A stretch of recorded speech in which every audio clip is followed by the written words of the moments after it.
Selamat siang kami ucapkan, selamat datang kepada Bapak, Ibu tamu undangan yang hadir di Auditorium Kampus Kenari Universitas Gunadarma, serta pemirsa UGTV dimanapun Anda berada.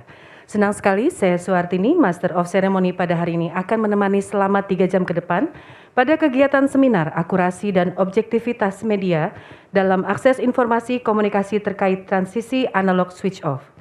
Dan izinkan kami mengucapkan selamat datang kepada yang terhormat, segenap pengurus Yayasan Pendidikan Universitas Gunadarma beserta jajaran, Rektor Universitas Gunadarma, Ibu Profesor Dr. ES Margianti, SEMM beserta jajaran, Ketua Program Studi Magister Ilmu Komunikasi sekaligus Ketua Pelaksana, Bapak Dr. Edi Prihantoro, MIKOM, MSc beserta jajaran, kedua narasumber, Ibu Profesor Dr. Tuti Widyastuti, SOS MSI, dan Bapak Profesor Dr. Rajab Pritonga, MSI, dan para peserta serta hadirin sekalian.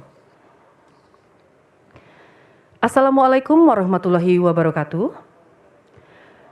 Shalom, Om Swastiastu, Namo Buddhaya, salam kebajikan.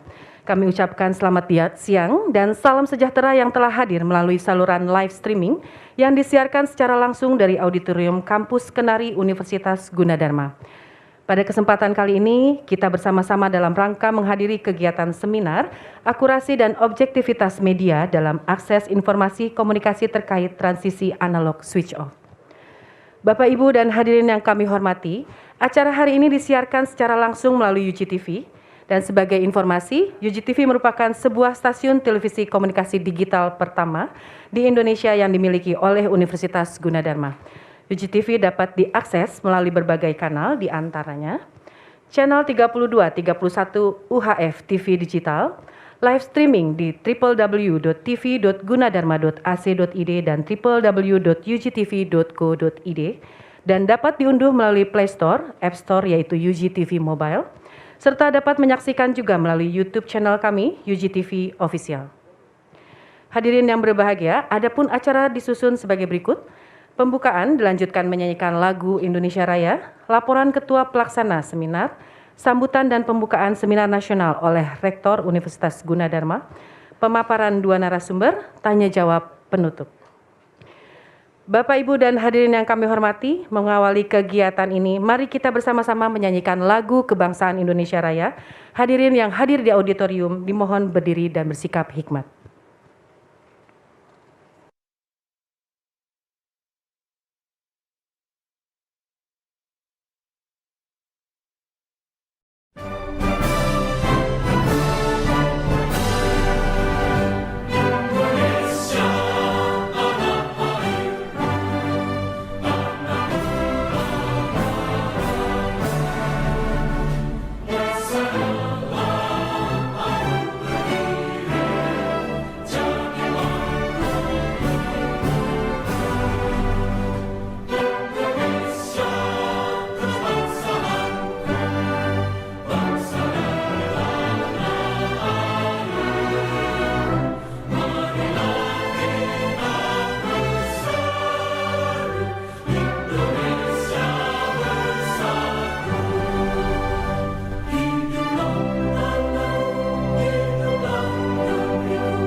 Hadirin dipersilahkan duduk kembali.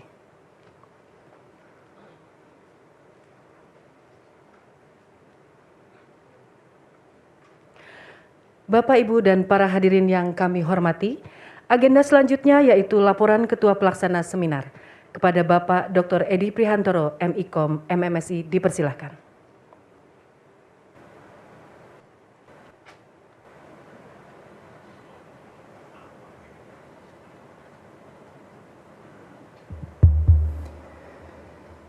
Bismillahirrahmanirrahim. Yang terhormat Ibu Rektor Universitas Gunadarma, Ibu Profesor Dr. E.S. Margianti, SEMM. Yang saya hormati Bapak Wakil Rektor 4 Universitas Gunadarma, Bapak Profesor Dr. Didin Mukodim, MM. Bapak Ibu narasumber, Prof. Raja Pritonga, dan Prof. Tuti Widyastuti. Ini adalah guru besar Ilmu Komunikasi Universitas Gunadarma. Selamat datang menjadi keluarga besar Universitas Gunadarma.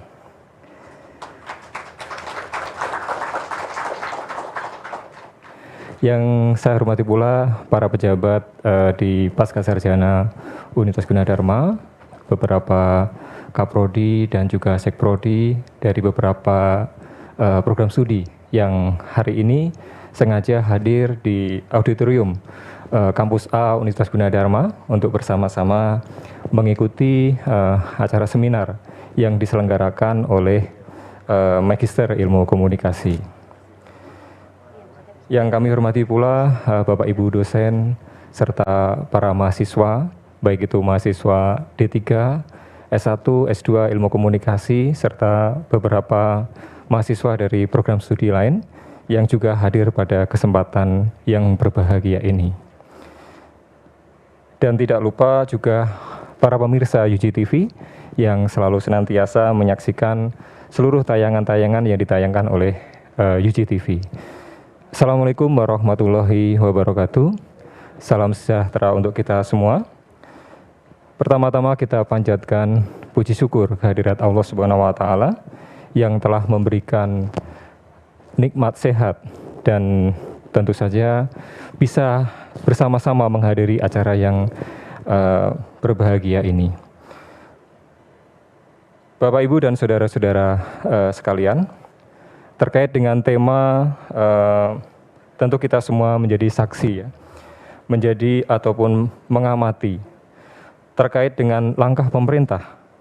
Dalam hal ini dipercayakan kepada Kementerian Informasi dan Komunikasi Republik Indonesia, di mana pada tanggal 2 November 2022 yang lalu menjadi momentum ya yang kita sama-sama menyaksikan bagaimana peralihan dari TV analog ke TV digital. Jadi mungkin Bapak Ibu sekalian ataupun saudara-saudara di rumah sudah tidak bisa mengakses TV analog lagi karena memang per 2 November 2022 kita sudah berpindah ke siaran digital. Yang pasti keuntungan ya, karena mungkin Bapak Ibu dan saudara-saudara sekalian pasti sekarang menemukan TV itu bersih sekali. Kalau dulu kan banyak semutnya, katanya seperti itu ya. Jadi kadang-kadang kalau siarannya ataupun antenanya kurang tinggi barangkali yang kita tonton banyak semutnya. Insya Allah dengan adanya TV digital ini semuanya bisa menjadi clear ataupun bersih. Bapak, Ibu, dan saudara-saudara sekalian, seminar pada siang hari ini kita ingin melihat dan dari perspektif yang berbeda. Perspektif di mana kita semua wajib ikut berpartisipasi, mengawal dan memastikan akurasi dan objektivasi media dalam layanan TV digital. Dan yang menjadi concern kita pada hari ini adalah justru bagaimana kita menyiapkan konten yang baik, ya, konten yang berkualitas untuk mengisi TV-TV digital yang ada di Indonesia. Bapak, Ibu, dan saudara-saudara sekalian, tidak lupa kami mengingatkan bahwa kita memiliki UGTV, TV komunitas pendidikan berbasis digital pertama di Indonesia. Tadi MC sudah menyebutkan ada beberapa cara untuk mengakses UGTV, bisa melalui channel 31 UHF TV digital, dan juga beberapa live streaming ataupun mendownload melalui aplikasi di App Store ataupun Play Store. Mari kita isi Bapak Ibu sekalian, Bapak Ibu dosen juga para mahasiswa ya. Kita punya tanggung jawab bersama untuk mengisi UGTV sebagai milik kita bersama ya, sebagai media, baik itu pembelajaran ataupun memberikan informasi-informasi kepada publik, yaitu kita bersama-sama memproduksi konten yang menarik dan edukatif, sehingga dapat memberikan manfaat bagi masyarakat secara luas. Bapak, Ibu, dan saudara-saudara sekalian, izin melaporkan bahwa seminar hari ini kurang lebih dihadiri 100-150 peserta. Sebetulnya kalau kita laksanakan di auditorium yang lebih besar, barangkali kita banyak sekali yang akan hadir di hari ini, akan tetapi karena kita laksanakan di kampus Pascasarjana di kampus A Kenari, sehingga kami batasi 100-150 peserta. Atas nama panitia, kami mohon maaf atas kekurangan yang mungkin terjadi dalam penyelenggaraan acara ini. Kami ucapkan terima kasih juga atas kehadiran Bapak Ibu Saudara untuk mengikuti acara seminar hari ini. Semoga apa yang kita niatkan bersama ini diberikan berkah oleh Allah Subhanahu wa taala. Selamat mengikuti seminar. Demikian kata sambutan dari kami, laporan dari kami. Terima kasih, selamat siang. Assalamualaikum warahmatullahi wabarakatuh. Terima kasih kepada Bapak Dr. Edi Prihantoro. Bapak Ibu hadirin serta pemirsa IGTV yang berbahagia, selanjutnya kami mengundang Rektor Universitas Gunadarma, Ibu Profesor Dr. ES Margianti SEMM untuk berkenan menyampaikan sambutan sekaligus membuka acara seminar pada hari ini. Kepada Ibu Profesor Dr. ES Margianti SEMM dipersilahkan.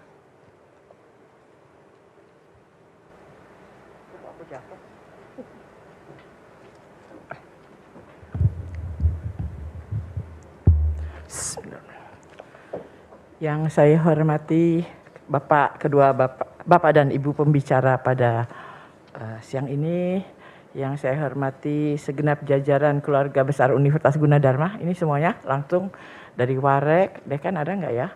Wadek, Kaprodi, Sekprodi, organisasi mahasiswa, para mahasiswa sekalian, dosen, panitia, dan semuanya yang kebetulan ada dalam ruangan ini ataupun yang ada para pemirsa melalui UGTV. Selamat siang, Assalamualaikum warahmatullahi wabarakatuh. Salam sejahtera, Om Swastiastu, Namo Buddhaya, dan salam kebajikan. Pertama-tama tentunya marilah kita tidak henti-hentinya mengucapkan puji syukur kehadirat Tuhan Yang Maha Esa, yang atas perkenannya kita dapat berkumpul di ruangan ini, walaupun sedikit berdesak-desakan. Ini adalah gedung yang sangat bersejarah bagi kita semua, karena ini adalah gedung pertama Universitas Gunadarma pada tanggal 7 Agustus 81 didirikan di sini, didirikannya tentu saja di kantor notaris, tapi dimulai dengan 2 lokal TK yang tidak ada jendelanya, jadi terbuka aja gitu. Alhamdulillah dengan izin Tuhan bisa seperti ini, dan inilah yang namanya kampus A. Jadi mungkin ada saudara-saudara yang baru pertama kali, dan ini Bapak dan Ibu pembicara ini juga baru pertama kali ke ruangan ini. Jadi ini gedung yang sangat bersejarah dan menjadi kebanggaan kita semua. Tentu saja mari kita rawat dengan baik. Nah, pada kesempatan ini memang secara khusus kegiatan yang dilakukan oleh program studi magister komunikasi, tapi menghadirkan 2 orang profesor baru dari profesor komunikasi.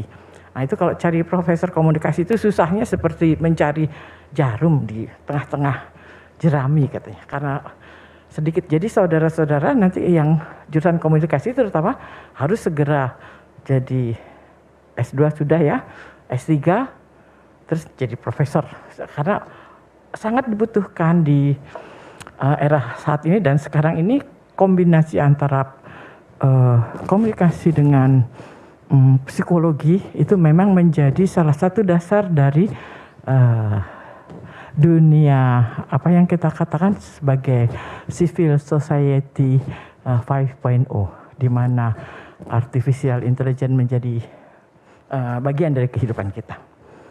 Baik, nah kalau ditanya kok kenapa Gunadarma punya 2 profesor yang baru, karena kita merencanakan untuk membuka S3 komunikasi. Jadi saudara-saudara sekalian, nggak usah jauh-jauh, nanti kalau sudah lulus S2 pindah ke sini ke S3. Nah biasanya kalau programnya baru nih, kita deketin Pak Didin aja, Pak beasiswa dong, gitu. Silahkan saja, itu aturannya sudah ada. Jadi proses pendirian ini sangat perjuangannya keras, dan alhamdulillah sudah pada sampai titik ujung terakhir dengan yang ada harapan baik. Jadi pada tanggal 16 besok, itu kita semua Gunadarma akan menerima visitasi namanya AL. Apa sih AL tuh? Lokasi. Ya pokoknya istilahnya AL ya. Kunjungan lapang. Nah itu akan datang, dan karena program studi untuk S3 itu biasanya lokasinya di sini, maka di sini akan diadakan visitasinya itu di kampus A ini. Kemudian juga setelah itu akan ada juga visitasi untuk S3 ekonomi. Jadi itulah salah satu sebabnya kenapa kita lakukan kegiatannya di sini, sekaligus mencoba jaga ini udah betul belum sih ruangannya, jangan-jangan waktu kita sedang jalan begini tahu-tahu mati lagi lah lampunya, sound systemnya. Nah sambil berlatih, tapi juga tentu saja bagi saudara-saudara yang belum pernah kesini, sekaligus melihat kampus ini, kalau tidak kenal maka kan tidak sayang. Baik, tadi dikatakan bahwa di sini untuk kali ini adalah akurasi dan objektivitas media dalam akses informasi komunikasi terkait transisi ASO, analog switch off. Nah kita sih nggak usah di switch lagi, sudah dari awal sejak lahir kita sudah digital dan dijadikan role model oleh Kominfo. Alhamdulillah sekarang walaupun sebetulnya di masyarakat bawah itu masih ada beberapa polemik ya. Katanya ada anak kecil yang nangis-nangis karena TV-nya jadi nggak bisa disetel dan lain sebagainya. Tapi ya itu memang biasa, kalau sebuah hal yang baru kan pasti ada sedikit pro dan kontranya. Saya tidak akan berpanjang kata dalam hal ini, jadi kepada Bapak dan Ibu kedua Profesor Ilmu Komunikasi ini selamat datang. Welcome to Gunadarma Big Family. Moga-moga berasa homey karena kita sebetulnya kan keluarga besar, saya menganggapnya demikian. Dan kepada saudara-saudara sekalian, ini adalah kalau kita bilang barang kan aneh ya, ntar marah lagi dia. Ini adalah pribadi-pribadi yang sangat langka. Silahkan dalam seminar ini tanya semaksimum mungkin, sebanyak mungkin apa yang bisa kita gali, karena mungkin untuk ketemu juga susah kali. Jadi marilah kita bersama-sama memanfaatkan kegiatan yang dilakukan pada siang ini untuk mendapat manfaat yang maksimum. Saya sangat mendukung semua kegiatan yang ada, silahkan saja. Dan juga tentu saja kita harus terus maju ke depan. Saya tidak akan berpanjang kata, nanti mohon maaf setelah acara ini saya akan harus ke Depok lagi. Jadi pada kesempatan ini atas izin Bapak Ibu sekalian, dan dengan mengucap Bismillahirrahmanirrahim, seminar akurasi dan objektivitas media dalam akses informasi komunikasi terkait transisi analog switch off atau ASO secara resmi saya nyatakan dibuka. Semoga Tuhan Yang Maha Esa selalu dalam melindungi kita semua, dan semoga kita mendapat manfaat yang besar, maksimum dari kegiatan ini. Dan satu lagi, jangan lupa COVID masih ada di sekeliling kita. Kita harus waspada dan selalu berupaya untuk selalu terhindar dari COVID. Baik, sekian, terima kasih. Wassalamualaikum warahmatullahi wabarakatuh.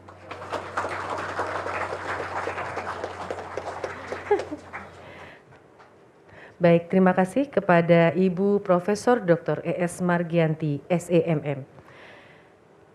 Hadirin sekalian, demikian acara pembukaan seminar Akurasi dan Objektivitas Media dalam Akses Informasi Komunikasi terkait Transisi Analog Switch Off telah selesai. Setelah ini kita akan mengikuti seminar yang akan disampaikan oleh dua narasumber, yaitu Ibu Profesor Dr. Tuti Widyastuti, SOS MSI, dan Bapak Profesor Dr. Rajab Ritonga, MSI. Namun sebelumnya kita saksikan dulu tayangan berikut ini.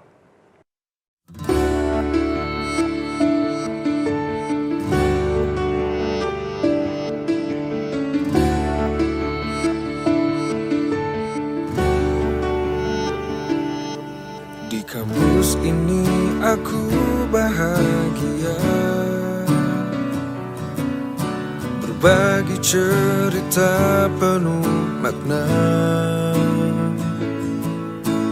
Bersama dalam menuntut ilmu, di Gunadarma kita telah bertemu. Jadilah diriku mahasiswamu, ku berikan yang terbaik untukmu. Gapai mimpi dan baktikan dharmaku, Gunadarma untuk Indonesia. Satu dalam masa warnai dunia, raihlah semua angan dan cita-cita, berjalan bersama dalam satu cinta. Gunadarma untuk Indonesia selamanya.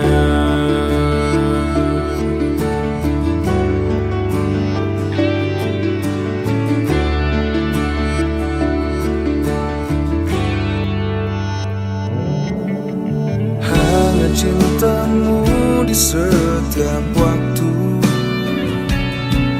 kan ku ingat sepanjang hidupku. Gapai mimpi dan baktikan dharmaku, Gunadarma untuk Indonesia. Satu dalam masa warnai dunia, raihlah semua angan dan cita-cita, berjalan bersama dalam satu cinta. Gunadarma untuk Indonesia. Satu dalam asa warnai dunia, raihlah semua angan dan cita-cita, berjalan bersama dalam satu cinta. Gunadarma untuk Indonesia selamanya.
Pemirsa JUTV dan hadirin yang berbahagia, kembali lagi bersama saya dalam acara seminar Akurasi dan Objektivitas Media dalam akses informasi komunikasi terkait transisi analog switch off. Selanjutnya adalah sesi seminar yang akan dipandu oleh Ibu Sri Wahyuni, SIKOM, MIKOM. Namun sebelumnya kita saksikan dulu tayangan CV berikut ini.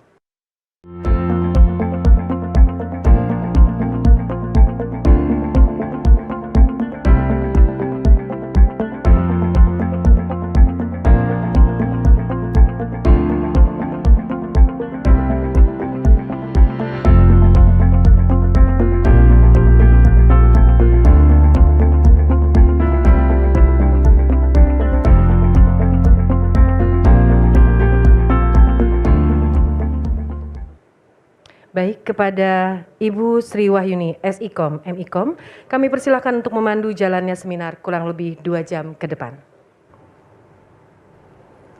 Ya, baik. Terima kasih Ibu Suhartini. Assalamualaikum warahmatullahi wabarakatuh. Shalom, Om Swastiastu, Namo Buddhaya, salam kebajikan. Halo pemirsa YUJI-TV, bagaimana kabar Anda hari ini?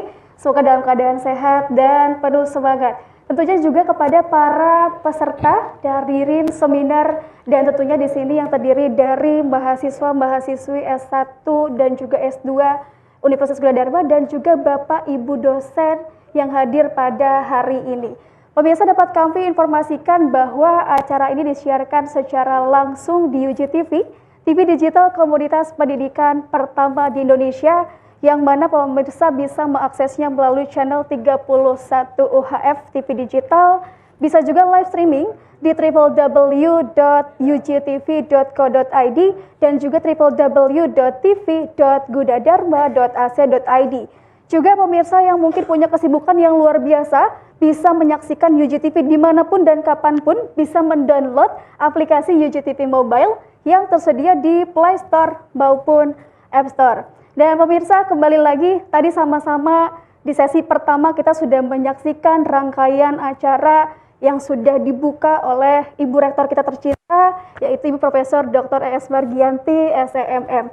Dan sekarang kita masuk ke sesi yang kedua, yaitu sesi seminar yang mengusung tema akurasi dan objektivitas media dalam akses informasi komunikasi terkait transisi analog switch off. Seperti yang mungkin pemirsa tahu, bahwa pada 2 November 2022 pukul 24.00 waktu Indonesia bagian Barat, siaran TV analog di Indonesia resmi dimatikan pemerintah yang dalam hal ini dilakukan oleh Kementerian Komunikasi dan Informatika.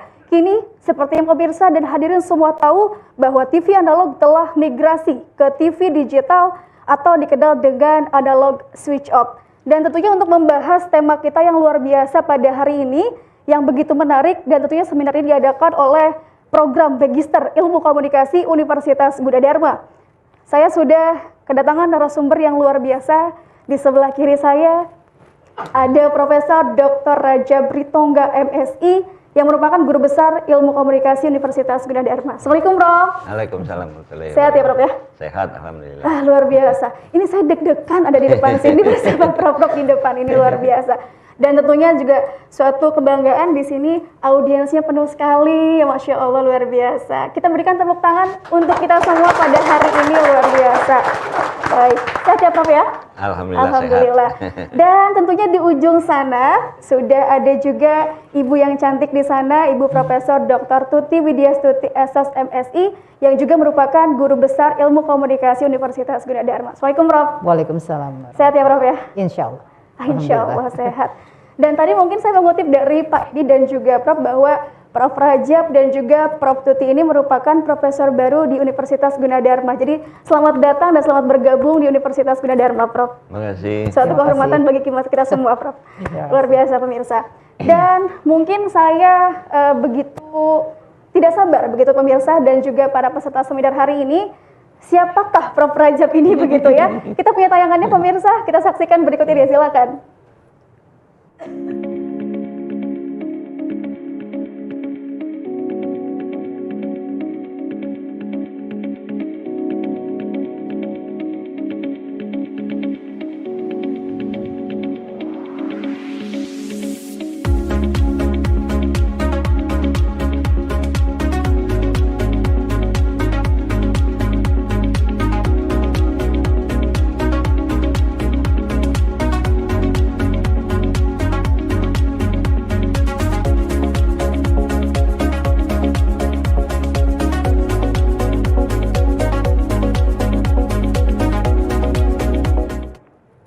Ya, baik pemirsa, mohon maaf saya koreksi bahwa tadi merupakan profil singkat dari Profesor Dr. Tuti Widyastuti SOS MSI. Luar biasa sekali. Mohon maaf ya Prof ya. Nggak Kita melatih konsentrasi para audiens juga nih ya. Bener nggak ya tadi Prof Rajab atau kita Prof Tuti begitu ya. Oke, baik pemirsa, sepertinya kita semua sudah tidak sabar untuk mendengarkan pemaparan dari Profesor Dr. Tuti Widyastuti SOS MSI yang akan membawakan materi tentang digitalisasi penyiaran di Indonesia. Silakan pemirsa, silakan Prof. Bismillahirrahmanirrahim. Assalamualaikum warahmatullahi wabarakatuh. Selamat siang, salam sejahtera buat kita semua.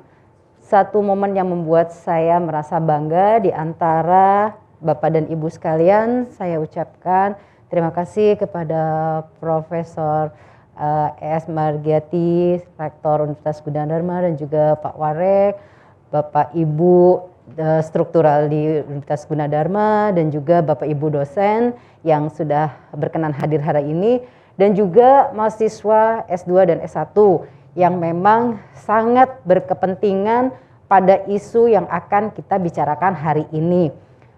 Bapak Ibu sekalian dan juga teman-teman mahasiswa, kita di sini hari ini menyaksikan satu momen di mana satu hal yang tidak bisa kita hindari yaitu digitalisasi. Kenapa seperti itu? Karena memang teknologinya sekarang sudah seperti ini. Jadi kalau misalnya kita mau tengok lagi ke belakang, sepertinya sudah tidak tepat lagi apa yang harus dibicarakan jadi istilahnya gini, kalau kita membawakan satu materi kepada mahasiswa saat ini, nggak bisa lepas dari digitalisasi. Apapun itu, digitalisasi pemasaran, digitalisasi PR, digitalisasi jurnalistik, karena memang eranya seperti itu. Nah, kita pada bulan ini sebetulnya memang bulan yang tepat. November adalah bulan di mana kita bermigrasi. Ya, sudah saatnya, karena Indonesia merupakan salah satu negara yang sebetulnya kalau mau dibilang Bapak Ibu sekalian terlambat migrasi ke digital dari analog. Kenapa dikatakan terlambat? Karena memang negara-negara, even misalnya masih sama-sama di Asia ya, itu sudah melakukan digitalisasi pada dunia penyiaran. Tapi apapun itu buat kita itu udah lampau. Kita udah harus menatap ke depan apa yang harus kita persiapkan dan apa kontribusi kita di kemudian hari. Karena kan nanti teman-teman sekalian kalau udah lulus ya, itu udah memasuki dunia kalian di era ini gitu. Jadi kita udah yang dosen-dosen misalnya para pengajar itu harus udah bisa mengantarkan ya Prof ya, mengantarkan mahasiswa pada kekinian pada studi kita. Jadi kalau kita mau lihat di Indonesia itu sendiri, kalau melihat atau merujuk pada apa yang sudah dipublish oleh Kominfo, kita tuh udah 600 lembaga penyiaran. Jadi jangan takut teman-teman, nggak akan kekurangan pekerjaan. 600 lembaga penyiaran itu pasti ya, kalau misalnya kita bisa pertimbangkan kan butuh konten ya. Pastinya butuh konten. Bagaimana kita bisa mengisi apa yang dibutuhkan ya, aspek apa yang sangat diperlukan untuk masyarakat. Ya, jadi dalam hal ini kalau kita lihat sebetulnya migrasi dari analog ke digital itu belum lancar. Ini yang masih jadi masalah. Jadi kalau misalnya alhamdulillah TV komunitas kita, TV pendidikan Universitas Gunadarma itu sudah dari awal. Tapi coba kalau kita lihat pada kenyataan di lapangan, itu belum semua lembaga penyiaran itu siap untuk melakukan migrasi. Dari Januari 2002 aja menurut Kominfo baru 291. Sementara masih banyak ya, masih 400-an itu belum. Itu baru Januari. Tapi insya Allah kalau data per November ini sudah terjadi peningkatan yang signifikan. Tapi balik lagi, belum semua melakukan migrasi dari analog switch off ke digitalisasi. Nah, ini yang nanti kita akan juga lihat ya, walaupun sebetulnya sudah ada rencana untuk tadi misalnya per 2 November ya udah di cut off, udah nggak boleh lagi. Tapi coba kita lihat di lapangan, ya masih banyak tuh. Apalagi kalau kita bicara tentang komunitas, lembaga penyiaran komunitas. Belum tentu siap dan belum tentu secara teknologi dan juga belum tentu secara sumber daya manusia itu mempersiapkan diri untuk era yang ini. Walaupun sebetulnya secara undang-undang itu sudah ada amanah, ya, yaitu Undang-Undang Nomor 11 Tahun 2020 pada sektor pos telekomunikasi dan penyiaran atau Postelsiar itu mewajibkan setiap lembaga penyiaran itu untuk melakukan mengikuti aturan yang ada di pemerintah kita. Nah, dalam kegiatan apa sih pentingnya migrasi siaran TV analog ke digital? Pertama, ya, tentu saja untuk kepentingan publik supaya bisa memperoleh siaran yang berkualitas. Ya tadi kalau misalnya disebutkan ya oleh Bapak Kaprodi Magister ya bahwa udah nggak ada lagi siaran yang penuh dengan semut, ya nggak ada lagi siaran-siaran yang hilang timbul, ya yang kalau kita cari harus naik ke loteng mungkin antenanya kurang tinggi gitu misalnya, ya. Udah nggak seperti itu lagi. Berarti secara teknis, secara teknologi sudah terjadi peningkatan kualitas. Tapi secara konten ini kita harus bisa lihat lagi, tinjau lagi. Nah kemudian yang kedua adalah supaya ada efisiensi dalam penggunaan frekuensi. Jadi tadi kalau misalnya disebutkan UGTV itu ada di frekuensi berapa UHF? Dulu kan kita enggak ya, channel 1, channel 2 gitu sebutannya gitu ya. Jadi sebetulnya ya teman-teman, kalau dalam pertimbangan kita, waktu dengan teknologi analog, itu frekuensi menjadi sangat-sangat terbatas. Terbatas dan mahal. Ya kan kalau misalnya kita bilang namanya terbatas, pasti indikasinya itu pada aspek ekonominya adalah semakin tinggi nilainya. Berarti yang mampu untuk punya siaran tentu saja hanya kelompok-kelompok usaha yang berpunya. Nah, bagaimana dengan lembaga-lembaga sosial, lembaga-lembaga komunitas kemasyarakatan yang berorientasi pada publik, yang tentu saja kemampuan ekonominya tidak sama dengan para pengusaha besar. Nah, ini yang terjadi sebelumnya. Waktu saya terlibat pada kegiatan di Komisi Penyiaran Indonesia ya, waktu itu antrian untuk izin siaran atau izin frekuensi itu banyak yang belum terurus. Ya, mereka mengajukan supaya bisa menggunakan frekuensi. Kan kalau kita bisa bilang kan frekuensi itu kan milik publik ya. Sesuatu yang milik publik yang dimana negara yang atur. Tetapi karena ketersediaannya terbatas, maka ada skala prioritas. Siapa saja yang bisa punya pemilikan. Nah, kalau kita lihat pada era-era sebelumnya atau tahun-tahun sebelumnya, itu kan Jakarta sentris. TV nasional mayoritas adanya di Jakarta. Bagaimana dengan wilayah-wilayah Indonesia lainnya yang juga sebetulnya perlu atau berhak mendapatkan fasilitas yang sama. Nah, kalau kita lihat seperti ini bahwa dengan adanya digitalisasi di lembaga penyiaran, maka keterbatasan frekuensi ini teratasi. Ya, bisa diatasi. Jadi jumlah televisi sekarang bisa sangat banyak. Jadi kalau misalnya teman-teman, ya memang teman-teman wajib concern ya. Jadi kalau misalnya kita cek pada frekuensi-frekuensi mana aja sudah ada televisi atau ada penyiaran, itu banyak sekali. Karena kan kita bisa bilang dalam pengkategorisasian ya, ada lembaga penyiaran komersial, lembaga penyiaran komunitas, ada lembaga penyiaran publik. Ya, tentu saja alokasi jumlahnya kalau bisa kita bayangkan masih banyak di komersial. Ya. Nah, jadi dalam hal ini satu frekuensi sekarang bisa digunakan untuk 12 stasiun TV. Efisien. Kalau dilihat pada penggunaan frekuensi. Nah, dengan begitu, nah, cita-citanya ya bahwa sisa dari frekuensi itu kemudian bisa dialokasikan untuk penggunaan pengembangan ekonomi masyarakat, yaitu yang sekarang lagi giat e-commerce. Ya, jadi eranya yang sekarang seperti itu. Nanti juga teman-teman bisa lihat bahwa peluang karir di e-commerce, Masya Allah, itu sangat-sangat besar, sangat-sangat terbuka. Lagi-lagi kaitannya sama teknologi. Jadi teman-teman juga harus bisa menguasai teknologinya. Oke.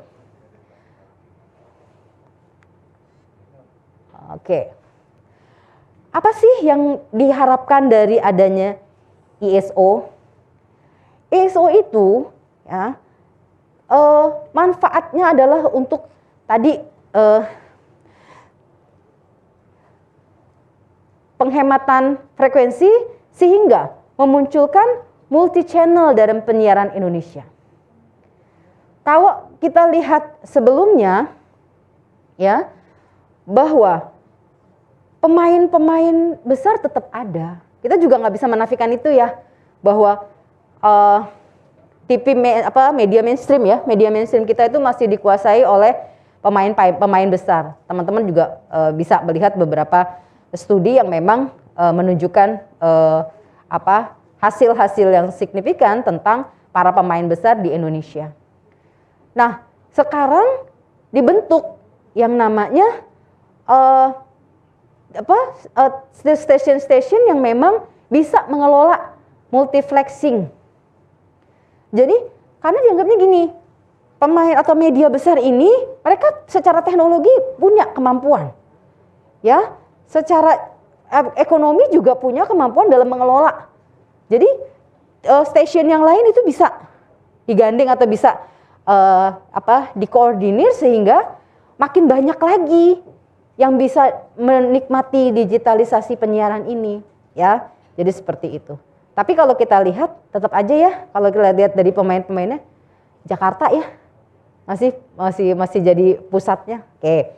Nah, kalau kayak gitu atau seperti itu yang terjadi, maka diharapkan dengan bertambahnya channel saat ISO ini tentu akan menghadirkan multi program siaran yang lebih segmented dengan genre tertentu, ya. Jadi misalnya gini, kita kan sekarang udah bisa milih ya.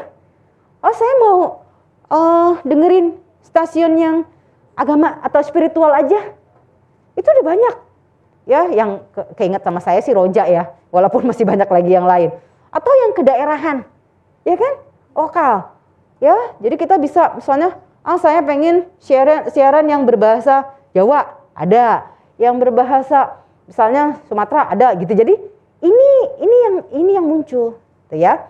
Nah, jadi akhirnya apa yang diharapkan tentang ownership diversity dan content diversity itu seharusnya ada sekarang ini, ya. Dari ownership-nya jadi makin banyak pemainnya, dari kontennya makin banyak genrenya. Jadi nggak kayak sebelumnya pencetnya itu Chandra balik lagi ke TV itu lagi gitu ya. Sekarang makin banyak. Tapi ini juga berlaku untuk radio juga ya. Radio ya kan, namanya kan penyiaran kan sebetulnya televisi dan radio gitu ya. Apalagi sekarang eranya streaming ya, banyak banget yang bisa kita ini. Terus kemudian juga eranya podcast, teman-teman bisa sekarang mau jadi podcaster, mau YouTubers, mau apa itu karena memang banyak sekarang memang channelnya seperti itu ya yang tersedia sekarang. Oke, kalau dilihat tentang kepemilikan media. Jadi tentu saja tadi seperti sudah saya sampaikan di awal, pemilikan media di Indonesia masih terpusat pada pemain-pemain besar. Ya. Yang celakanya sekarang makin besar tuh peluang terjadinya. Baik itu merger, baik itu kerjasama, baik itu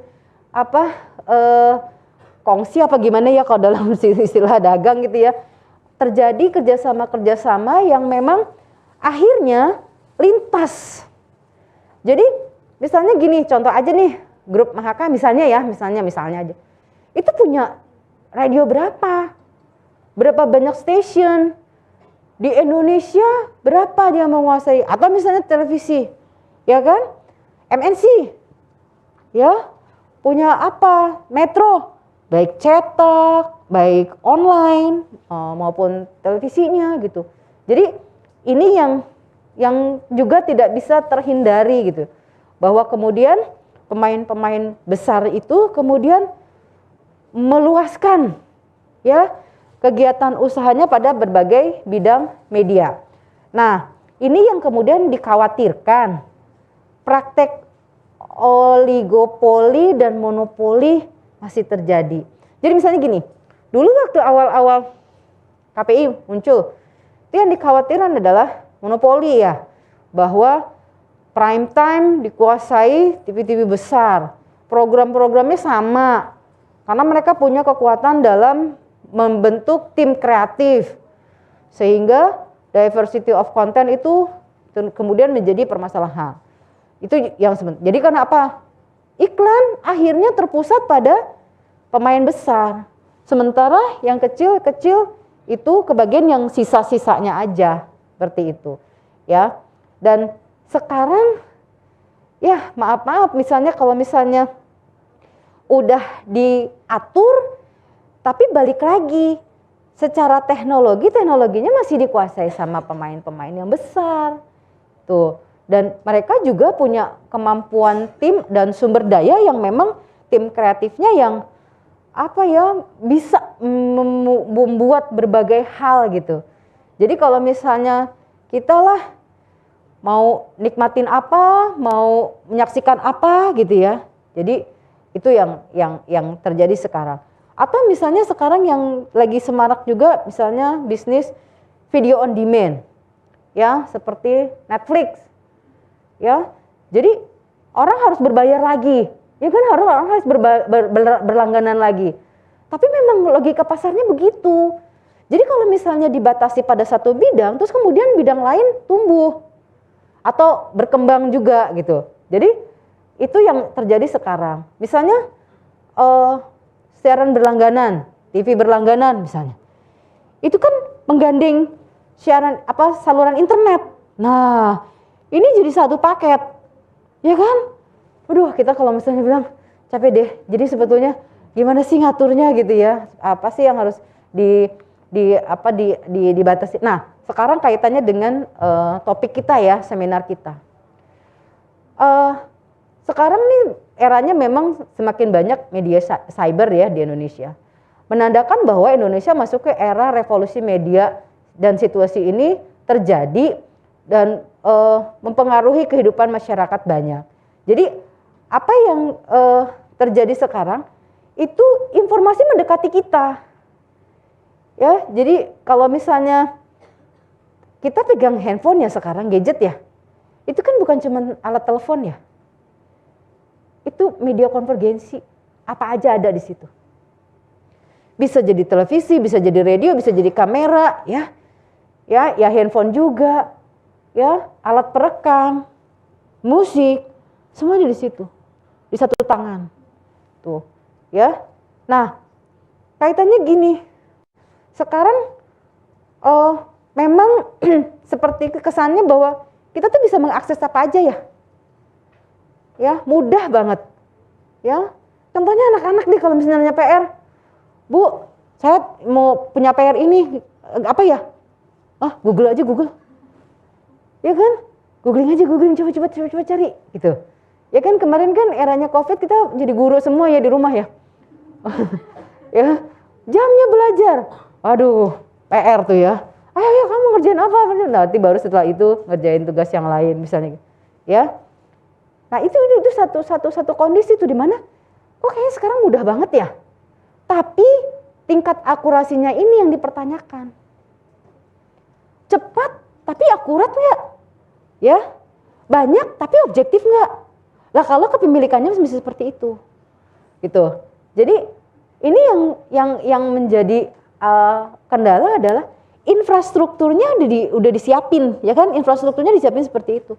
Cuma digital, kualitasnya makin bagus. Kita kan ngelihatnya, bening banget gitu ya TV sekarang gitu, enak banget dengan suaranya juga jelas gitu ya, berkualitas lah. Tapi terjadi nggak diversity of content? Kalau kita lihat kesulitan teman-teman di lapangan media komunitas itu di konten. Mereka nggak seperti media mainstream yang bisa memproduksi ini itu, timnya juga, kreatifnya juga banyak. Mereka ngos-ngosan di lapangan. Bikin apa lagi, biayanya tinggi, apa segala macam gitu. Yang terjadi adalah duplikasi. Ya udahlah, tayangin lagi itu, ya udahlah. Terus ya sekarang ya di sini juga terjadi ya di profesi nih.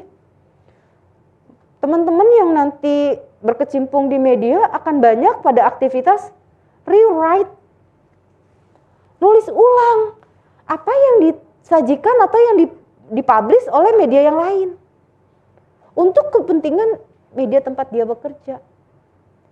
Ya, miris tapi ya itu kenyataannya gitu. Orang diminta untuk memproduksi banyak dan seketika, ya. Tapi ya source-nya juga terbatas, SDM-nya juga terbatas dan juga kemampuannya juga terbatas. Jadi seperti itu. Jadi duplikasi makin terjadi. Nah, ini yang kesenjangan ini yang kemudian harus menjadi perhatian kita, bahwa harusnya akses harusnya tidak menjadi masalah, ya. Tapi ternyata yang namanya teknologi tentu saja ada aspek budayanya ya. Ya, kalau barang makin diinginkan, langka, mahal, seperti set-up box gitu ya, yang makin dicari sama orang, terus kemudian katanya pemerintah menyediakan, tapi juga jumlahnya masih terbatas, terus pada berebut, akhirnya terjadi ya jual beli, misalnya jual berjual ya, jual-jual seperti itu, atau bisnis ini menjadi sangat menarik dan menjadi sangat menggiurkan untuk beberapa kalangan, ya. Nah, yang kita sangat dorong adalah bagaimana supaya media komunitas ini bisa tetap survive ya dalam keterbatasan. Bagaimana mereka bisa mengikuti atau menyimbangkan media mainstream yang memang masih menjadi dominan ya. Nah, yang menjadi ke depan yang harus kita harus pikirkan bersama adalah konvergensi media dan digitalisasi yang terus memaksa akan terus mendorong industri media untuk menciptakan bisnis multi platform yang maju di luar media konvensional. Ya, memang kita udah bisa bilang bahwa yang sebelumnya udah jadi konvensional ya, udah yang lama lampau. Yang baru bagaimana gitu. Jadi multi platform memang itu dia harus sudah difikirkan, ya. Terus kemudian juga integrasi industri penyedia konten dengan industri telekomunikasi sebagai cara untuk menciptakan multi platform media berbasis teknologi.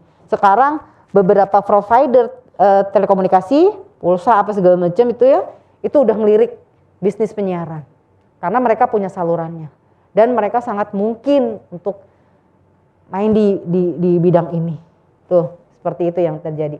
Oke. Juga dalam infrastruktur mau memainkan harus peran sentral dan ini harus menyeluruh sampai kepada beberapa pelosok gitu, bahkan kepada kelompok-kelompok yang kita bisa bilang belum tersentuh pada akses. Tuh. Terus kemudian juga hak publik itu harus diperhatikan betul. Jangan sampai teknologinya udah bagus tapi kita menerimanya masih itu lagi gitu loh. Masih hal-hal yang seragam sama gitu ya. Tidak terjadi variasi konten yang signifikan. Terus kemudian juga yang infrastruktur khusus yang diperlukan untuk mengakses jaringan jangkauan ini juga menyediakan hal-hal yang harus diatur ya secara jelas, tapi mungkin ini akan jadi PR ke depan, belum selesai sampai di sini. Tentu saja lagi-lagi media komunitas itu harus bisa bertahan dalam masa transisi SO saat ini. Oke, itu aja dari saya yang bisa saya share ke para peserta hari ini, dan tentu saja kita akan mendapatkan juga versi lain dari Prof. Rajab. Ya, terima kasih kepada Ibu Moderator Mbak Yuni.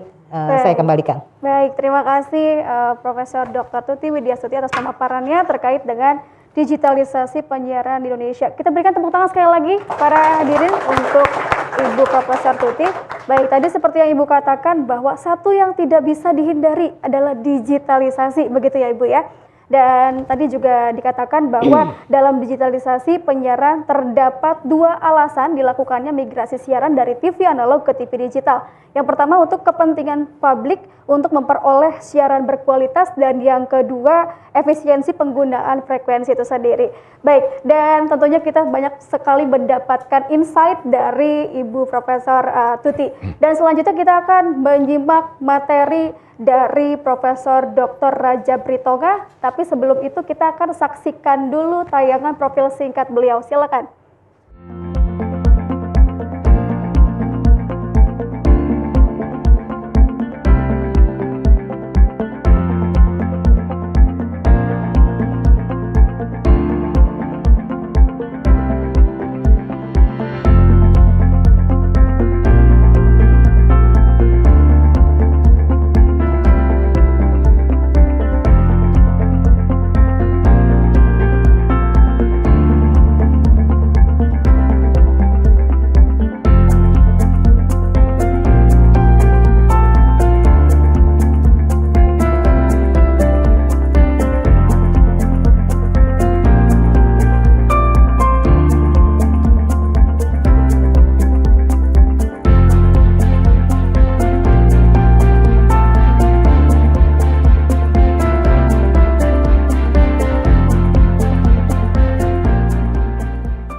Ya, baik pemirsa UJ TV dan juga para peserta seminar yang tentunya masih sangat bersemangat pada hari ini. Tadi kita sudah menyaksikan profil singkat dari Profesor Dr. Rajab Ritonga MSI. Saya tidak sabar untuk mendengarkan pemaparan beliau terkait dengan akurasi dan objektivitas media dalam akses informasi komunikasi terkait transisi analog switch off. Mungkin kepada Prof. Rajab, saya persilakan untuk memaparkan materinya. Silakan Prof. Terima kasih Bu Yuni. Mohon izin saya buka masker, jarak kita berjauhan dan sudah booster juga. Baik. Supaya lebih jelas. Ya. Silakan Prof. Baik, terima kasih teman-teman sekalian, Bapak Ibu, adik-adik mahasiswa. Siang hari ini kita bicara tentang ESO. Jadi tadi Prof. Tuti sudah banyak menyampaikan persoalan yang dihadapi, saya mungkin sekedar menambahi saja, melengkapi saja tayangan ini. Bisa, mana tayangannya ini? Bisa dibantu? Baik, sambil menunggu, memang persoalan digital analog switch off ini adalah masalah yang belum selesai-selesai, bahkan sudah sangat lama kita berada dalam suasana analog. Padahal perintah untuk beralih ke switch off itu sudah ada sejak 2015 ya. Nah, ini bahannya sudah ada. Ini saya sekedar memberikan ilustrasi. Itu ada gambar yang semut-semut tadi ya. Nah, itu kelihatan tuh. Sementara yang sebelah kanannya itu sangat jelas kalau kita bisa ilustrasikan kira-kira seperti itu. Kita di sini beruntung karena UGTV itu sudah digital sehingga sangat detail tadi. Bahkan kalau Anda perhatikan tadi ketika Pak Edi berpidato di podium situ, sampai pori-pori podium itu terlihat. Ya, bekas. Ya, itu kelebihannya digital. Kalau analog yang ada semut-semut gitu. Dia tidak terlihat. Jadi kerugiannya kerut-kerut muka tuh kelihatan kalau dia kalau di digital ya, tapi kalau di analog enggak. Tapi jangan cemas, berkerut itu karena mikirin negara. Kumis saya hilangkan, tadinya putih. Mikirin negara juga. Ini sekedar analog aja, intermezzo. Jadi teman-teman sekalian, kita coba lagi masuk ke materi. Ini mana ini? Yang ini ya? Oh, yang ini, oke. Nah, kita masuk ke latar belakang dulu. Coba kita lihat sekarang ini, harus kita akui banyak media sosial, banyak platform media, radio, televisi, surat kabar, tabloid dan seterusnya. Tetapi televisi masih tetap yang paling utama, masih andalan. Jadi itu bisa dilihat dengan jumlah penonton televisi di Indonesia tuh 228 juta lebih dari sekitar 270 penduduk Indonesia. Jadi memang ya ini luar biasa. Penetrasi siaran televisi itu sangat besar. Bayangkan 275 juta lebih masyarakat Indonesia itu hampir 230 juta tuh penonton televisi. Karena memang hiburan yang paling murah itu kan televisi. Tidak perlu bayar, ya dia bisa asal bermodalkan antena, beli televisi sekali aja sudah cukup. Kalau nggak ada televisi ya di balai desa kita nonton rame-rame kan. Zaman dulu kita KKN kan begitu ya, di desa-desa nontonnya. Jadi penetrasi siaran televisi itu luar biasa, menjangkau seluruh rakyat Indonesia. Dan sejak 1962 ketika televisi pertama kali hadir di Indonesia, dulu masih sangat sederhana, hanya hadir beberapa jam, bahkan ketika dia hadir hanya ketika pembukaan SEA Games Indonesia untuk pertama kali di tahun Asian Games di tahun 62. Bandingkan ketika kita Indonesia menjadi tuan rumah Asian Games juga 2018 yang lalu, itu sudah kayak bumi dengan langit perbedaan siaran televisi di tahun 62 dibandingkan dengan tahun 2018. Padahal sama-sama analog gitu. Ini membandingkan bahwa memang teknologi televisi itu sangat cepat majunya meskipun sama-sama analog. Tetapi sebetulnya banyak yang dirugikan dengan analog ini, meskipun ada pihak-pihak yang sangat diuntungkan dengan analog. Oleh karena itu, frekuensinya ini kan punya publik. Frekuensi itu terbatas, punya kita bersama, hanya diwakilkan kepada badan hukum yang bergerak di bidang penyiaran. Karena terbatas, maka dia bisa digunakannya juga sedikit. Padahal teknologi sudah berubah. Dengan teknologi digital, sebetulnya frekuensi yang terbatas itu bisa diefisienkan, gitu ya. Maka pemerintah tuh sudah mencanangkan sejak 2 November 2022, dimulai di area Jabodetabek dulu, dilakukanlah analog switch off atau ASO tadi. Kenapa? Karena ini sebetulnya sudah sangat terlambat Indonesia. Di Asia Tenggara hanya Indonesia dan Timor Timur atau Timor Leste yang masih menggunakan analog. Lainnya tuh sudah digital semua. Ya. Sementara secara internasional 17 Juni 2015 itu harusnya analog itu sudah dimatikan. International Television Union atau ITU itu sudah sebuah lembaga dari PBB tentang pertelekomunikasian itu sudah mensyaratkan secara internasional itu analog itu sudah harus dimatikan sejak 2015. Tetapi di Indonesia baru 2022 itu pun baru di Jabodetabek. Surabaya harusnya 2 Desember ini sudah mulai. Tapi kembali ditunda untuk Surabaya karena tadi belum meratanya pembagian STB-nya. Nah, kenapa sih harus beralih? Tadi Prof. Tuti sudah jelas menjelaskannya, menyampaikannya. Perbedaan TV digital dengan TV analog. Ya sebetulnya yang diuntungkan adalah kita penikmat televisi. Ya. Karena apa? Tadi sudah disebutkan kontennya sangat jernih. Dia tahan dari berbagai noise. Jadi dia bahkan kalau kita di kendaraan kita ada TV digital, itu nggak ada perubahan. Meskipun bergerak dalam kecepatan tinggi, kecepatan rendah, naik ke gunung, turun ke lembah dan seterusnya, dia tetap jernih. Jadi kita diuntungkan.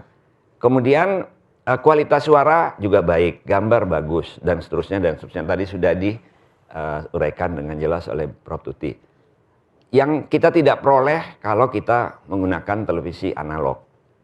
Nah, tapi sebetulnya bukan hanya itu saja, bukan hanya manfaat yang kita bisa dapat dari penggunaan televisi digital tadi. Karena frekuensinya sudah sangat efisien dari 700 MHz tadi itu, frekuensi yang 700 MHz ini bisa digunakan untuk berbagai kepentingan lain. Jadi nanti dengan frekuensi yang efisien tadi itu, seluruh daerah Indonesia itu bisa terjangkau teknologi digital. Jadi diperluas, misalnya salah satu contohnya adalah kebencanaan. Dengan menggunakan frekuensi yang sudah didesain, maka bisa nanti pesan-pesan yang terkait, katakanlah kalau ada bencana, baik teknologi maupun bencana alam, itu bisa dinotifikasikan melalui handphone, melalui radio, melalui televisi dan seterusnya untuk masyarakat yang berada di area bencana, sehingga minimal jumlah korban itu kalaupun ada bisa diminimalisir dengan adanya teknologi digital ini. Sebab semua orang itu di Indonesia memiliki handphone. Kita bahkan satu orang ada yang lebih dari satu handphonenya. Nah, ini yang keuntungan lain dari bisa diperoleh dengan analog switch off ini, dengan beralihnya kita ke digital. Juga kita paham sekarang penggunaan internet itu sangat masif, meningkat. Semua masyarakat ini tidak terlepas dari penggunaan teknologi digital, tidak lepas dari penggunaan internet. Ya. Tahun 2022 ini jumlah pengguna internet di Indonesia itu 210 juta orang dari 270 penduduk Indonesia. Oleh karena itu kebutuhan bandwidth-nya itu semakin meningkat terus dan sudah defisit dan tahun 2020 ini saja, misalnya tahun 2020 itu sudah 546 MHz defisitnya. Dengan peralihan dari digital, dari analog ke digital, maka ini bisa dikurangi dan bisa ditutupi. Tetapi saya harus mengatakan memang ada yang dirugikan. Maksudnya dalam pengertian dirugikan ini adalah biasa ya, dalam sebuah transisi perubahan teknologi itu ada yang diuntungkan, ada yang dirugikan. Itu soal biasa. Itu dua kutub aja seperti itu. Siapa yang dirugikan? Ya, pihak-pihak yang dirugikan dengan peralihan ini adalah mereka yang menguasai pasar analog. Perusahaan-perusahaan penyiaran yang memang sejak awal mendominasi analog ini. Ya. Di mana dia mendapatkannya? Dia menguasai pangsa pasar iklan yang sangat besar dengan jangkauan yang sangat luas seluruh Indonesia. Tentu nilainya juga sangat besar di situ. Sekarang dengan berhentinya analog terjadi gap yang memiliki teknologi digital ya belum banyak dibandingkan dengan televisi yang analog. Tetapi itu bisa dijembatani melalui STB. Sehingga jumlah yang dibagikan juga belum hanya 5,5. Jadi masih sangat jomplang sekali. Tidak terjangkau. Sekarang siarannya diputus. Kalau itu diputus berarti iklannya tidak sampai ke khalayak. Kalau iklan tidak sampai ke khalayak, ya pemasang iklan nggak mau dong. Kan kira-kira begitu kan. Terjadi penurunan pendapatan iklan. Dan inilah yang kemudian dicoba sejak dulu untuk jangan beralih ke digital. Beberapa pihak, beberapa perusahaan-perusahaan penyiaran berupaya untuk menunda terus-menerus. Tapi kalau ditunda terus-menerus, kapan jadinya gitu ya. Nah, ketika tanggal 2 November yang lalu itu dilakukan switch off, beberapa perusahaan penyiaran masih tanda petik melawan. Bahkan sampai kemudian Pak Menteri Mahfud itu, Menko Mahfud menyampaikan secara terbuka, menyebut nama-nama yang masih melakukan, belum memutus penyiaran analognya. Nah, jadi di situ kita bisa melihat bagaimana kemudian setelah itu muncul tanda petik framing. Ya, adik-adik, teman-teman sekalian yang belajar ilmu komunikasi paham teori ini. Bagaimana framing. Dan itu sampai sekarang framing itu masih ada. Karena terjadinya kepentingan tadi. Ya kan? Nah, pangsa iklan yang tergerus. Melihat tadi kue iklan yang sangat besar. Semester 1 tahun 2022 ini saja itu 100,7 triliun belanja iklan untuk televisi dari total 135 triliun belanja iklan untuk seluruh media massa. Bisa dibayangkan betapa besar uang yang berputar di sana dan berapa besar potensi kehilangan yang mungkin akan dialami oleh perusahaan-perusahaan yang harus berhenti siarannya, tidak bisa sampai ke khalayak dan seterusnya ya. Nah, karena pemilik-pemilik televisi ini juga beberapa di antara mereka adalah juga penguasa partai politik. Nah, maka mereka kemudian memainkan framing media tadi ya. Kalau kita merujuk ke hasil penelitiannya Tapsel ini 2007, memang penghambat otonomi jurnalistik, penguasaan media ini di Indonesia itu adalah pemilik itu sendiri, pemilik media. Nah, tadi saya akan coba, kok udah tank saja ini. Tahu dia. Ya, jadi framing yang disampaikan tadi itu adalah framing yang arahnya negatif. Ya, mengatasnamakan rakyat yang sengsara, tidak bisa lagi menonton televisi.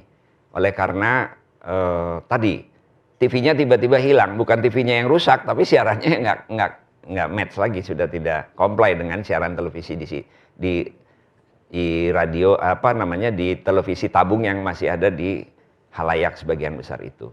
Sehingga framing negatif inilah yang selalu disampaikan oleh mereka yang merasa dirugikan.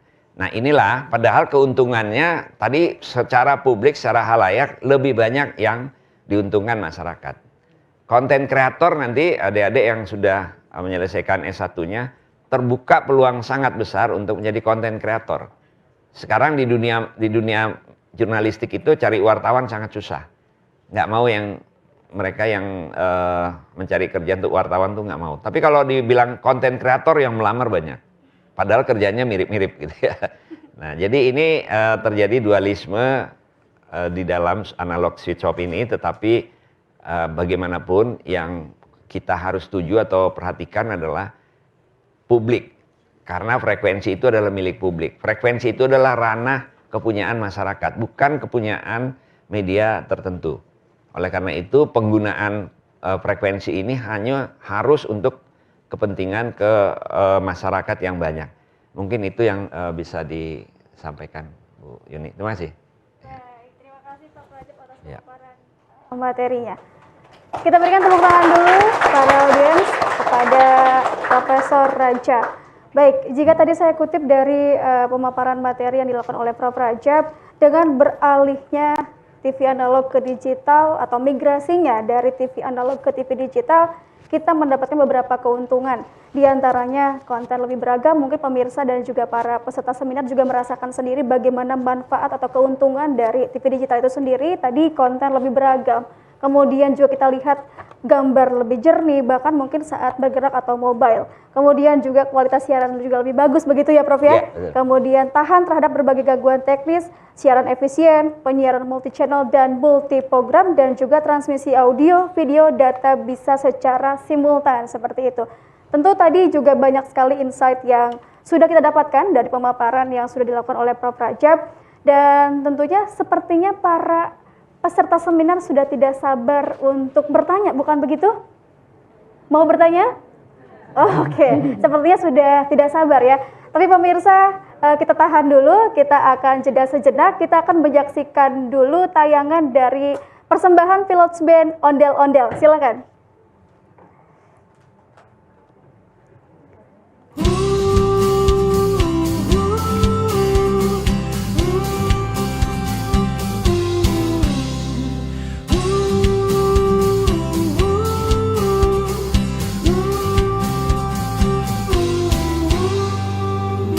Kita nonton ondel-ondelnya, yuk kita ngarak ondel-ondelnya.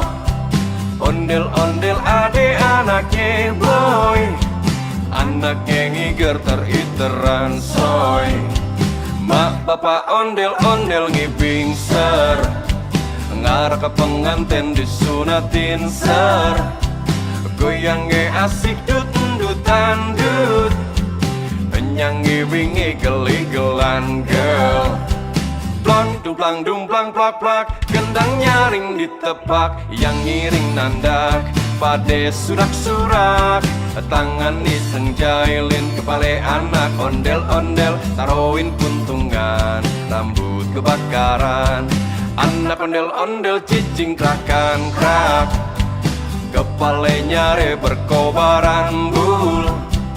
Yang ngarah kepada kebingungan dung, disiramin air comberan pure.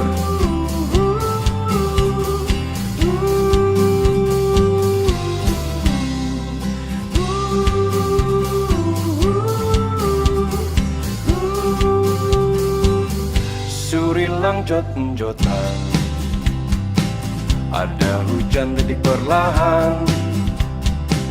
Rahmat Tuhan semesta alam, sayang disayang. Kagak gune cantik rupawan, aduh sayang. Kagak gune cantik rupawan, sayang, aduh sayang. Kalau kagak suka sembahyang. Surilang jot-jotan, burung elang di pinggir jalan, dideketin malah terbang. Sayang disayang. Sia-sia puasa sebulan, aduh sayang. Sia-sia puasa sebulan, sayang, aduh sayang. Kalau cuma ngomongin orang, kagak gune cantik rupawan, aduh sayang. Kagak gune cantik rupawan, sayang, aduh sayang. Kalau kagak suka sembahyang, kalau cuma ngomongin orang, kalau kagak suka sembahyang, kalau cuma ngomongin orang.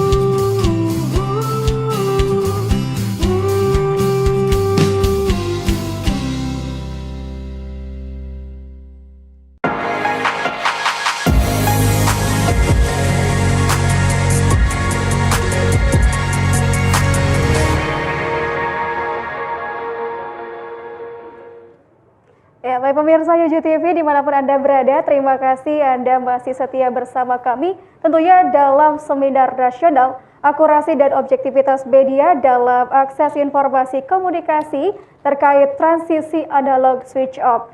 Tentunya juga di sini masih penuh semangat para peserta seminar yang terdiri dari mahasiswa, mahasiswi dan juga Bapak Ibu dosen dari Universitas Gunadarma. Kita berikan tepuk tangan dulu, Bapak Ibu, luar biasa. Terdengar masih begitu semangat. Tadi saya sempat mengatakan di sesi sebelumnya bahwa di sesi ini kita akan ada sesi tanya jawab dan sepertinya sudah tidak sabar ini para peserta ingin mengajukan pertanyaan. Bukan begitu ya? Oh iya, oke, baik. Baik, silakan bagi yang mau bertanya mungkin. Baik, silakan diberikan mikronya. Ya, silakan Ibu, namanya siapa, ditujukan kepada siapa? Assalamualaikum warahmatullahi wabarakatuh. Waalaikumsalam. Saya Bu Sri Rahmawati dari Fakultas Ekonomi. Saya ingin bertanya, saya memang sebenarnya awam banget ya tentang dunia komunikasi. Tapi sepintas dari yang sudah saya terima tadi bahwa dengan adanya ASO ini, solusi yang terbaik tadi kan intinya dengan adanya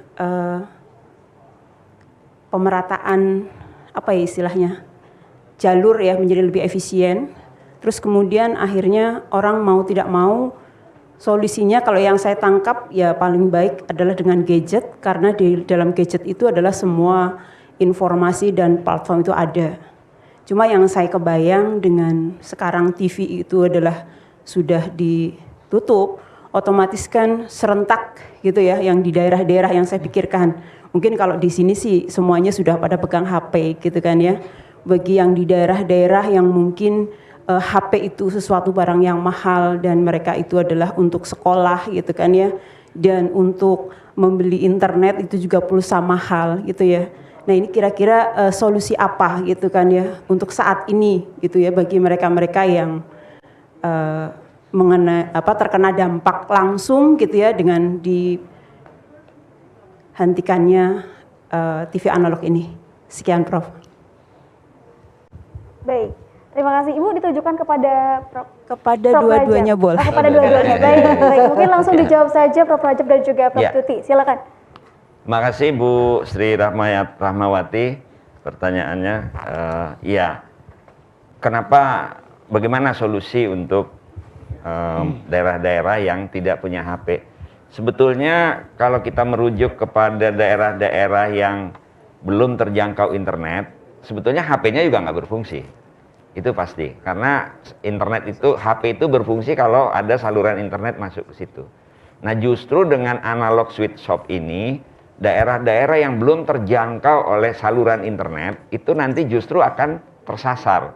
Karena frekuensi yang digunakan dari 700 MHz itu sekarang bisa diefisiensikan. Jadi analoginya kira-kira begini Bu, kalau analog itu kita bangun rumah tuh kayak tanahnya harus ke samping begini, lebar. Tapi kalau digital kita bangun tuh ke atas. Jadi banyak bangunan yang dibangun ruang-ruang. Sementara kalau analog tadi itu dia ke samping, tanahnya kan terbatas. Kalau ke atas ya nggak terbatas, sekuat teknologi. Nah itu seperti itu. Jadi ruang-ruangan yang kosong di atas ini sekarang dimanfaatkan untuk mengirim tadi kalau ada notifikasi bencana bisa diterima halayak di daerah yang tertinggal atau belum terakses internet tadi. Dengan sekarang sudah bisa. Itu sebabnya untuk penggunaannya sangat efisien. Sangat efisien. Kemudian bagaimana dengan TV-TV yang belum memiliki digital? Dia tetap bisa yang analog. TV yang di rumah itu yang gede. Kalau sekarang kan TV tipis-tipis kan. Sekarang kan yang dulu TV lebar-lebar karena dia ada tabungnya di situ. Nah sekarang itu masih tetap bisa dipakai asalkan kita pakai decoder. Decoder yang kita sebut sebagai tadi single top box. Itu dia mengubah siaran analog ke digital melalui alat yang kotak itu, lalu yang sudah digital dari digital dirubah ke analog, masuk lagi ke TV analog. Jadi tetap bisa dipakai. Memang ini harganya bervariasi, ada yang 150.000, ada yang 100 sampai 300.000. Tapi pemerintah sudah berkomitmen menyalurkan secara gratis, tapi itu belum merata. Beberapa perusahaan-perusahaan televisi juga berkomitmen membantu, tetapi sampai sekarang memang belum merata. Persoalannya adalah pembagian distribusi yang belum mencapai jumlah yang diharapkan, sehingga terjadi kekosongan. Kalau tanpa itu memang TV itu sudah tidak bisa dipakai. Tapi kalau ada STB-nya dia bisa dipakai. Nah, inilah yang menjadi persoalan tadi.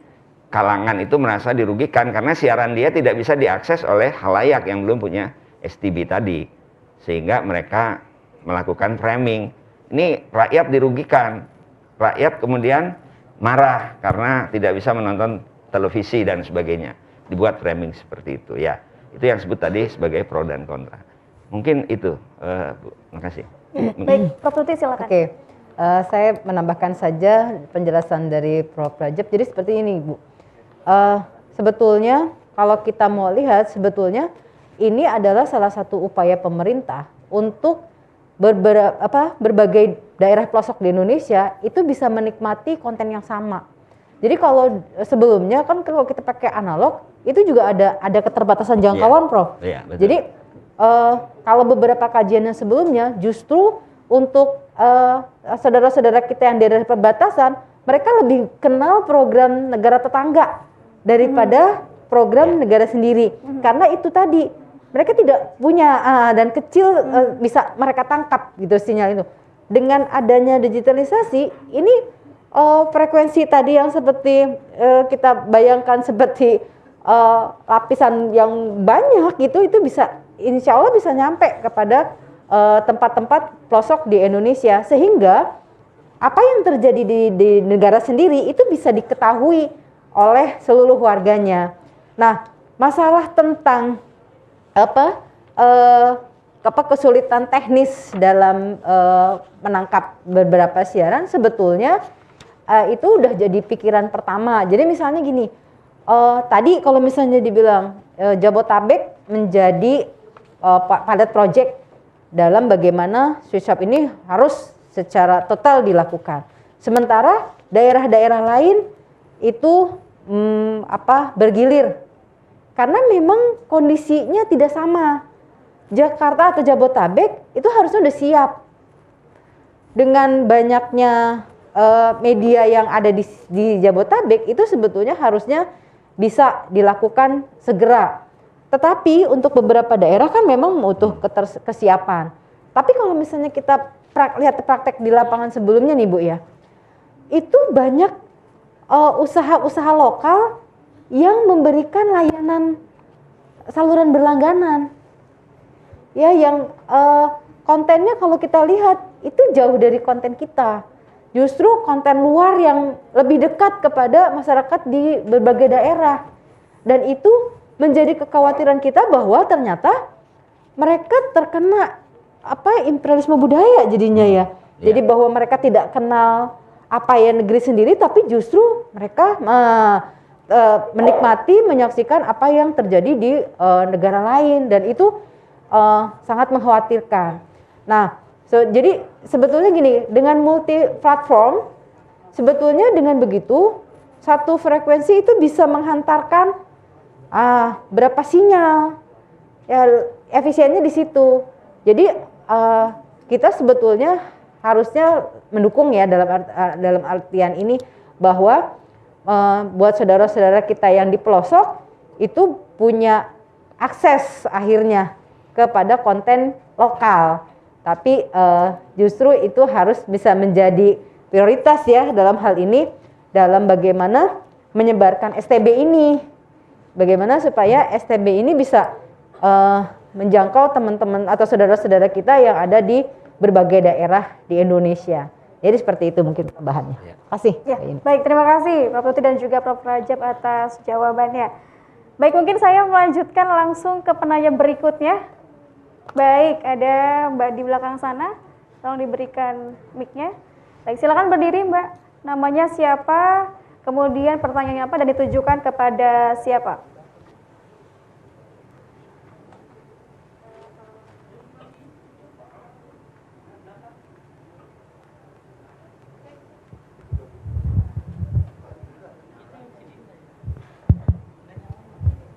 Belum bunyi. Baik, ya silakan.